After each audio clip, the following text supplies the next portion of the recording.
Ici, on a une toute nouvelle marque d'écoute de monitoring, proximité, de voix. La marque s'appelle Unity. Unity, c'est également le nom du distributeur anglais de pas mal de marques en commun avec Jukebox. Donc, c'est une paire d'écoutes bi-amplifiée, proximité, entièrement fermée. Donc, pas des vents, pas de système basse réflexe. Je dirais assez très précis dans le bas médium. On a ici un boomer et un tweeter qui sont issus de la gamme haute fidélité d'une marque allemande d'enceintes qui s'appelle ELAC. Toute la partie amplification a été designée par Tim de Paravicini.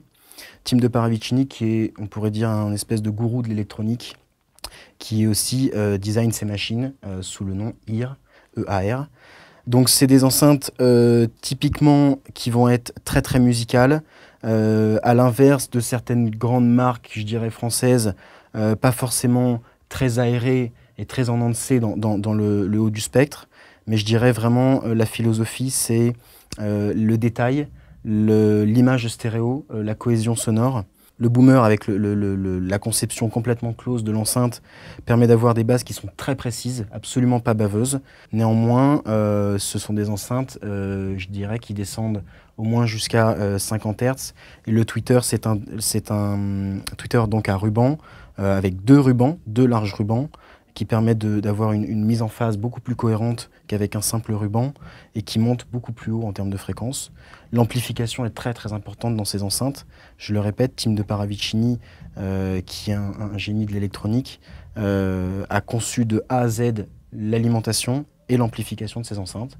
Donc ce sont des enceintes bien amplifiées. Voilà, 75 watts, 25 watts. Vraiment, c'est de la proximité. Ce modèle s'appelle The Rock. Le modèle à venir sera un modèle 3 voix, donc avec un boomer pour le médium rajouté au-dessus. C'est des enceintes qui se situent dans quelle gamme de prix? C'est des enceintes qui se situent dans une gamme de prix à 2000 € TTC la paire. D'accord.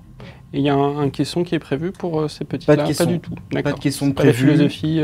Voilà, philosophie, vraiment enceinte de proximité. Pas de caisson, sachant qu'à l'écoute, j'invite les gens à écouter, on a quand même une sensation de bas vraiment assez impressionnante.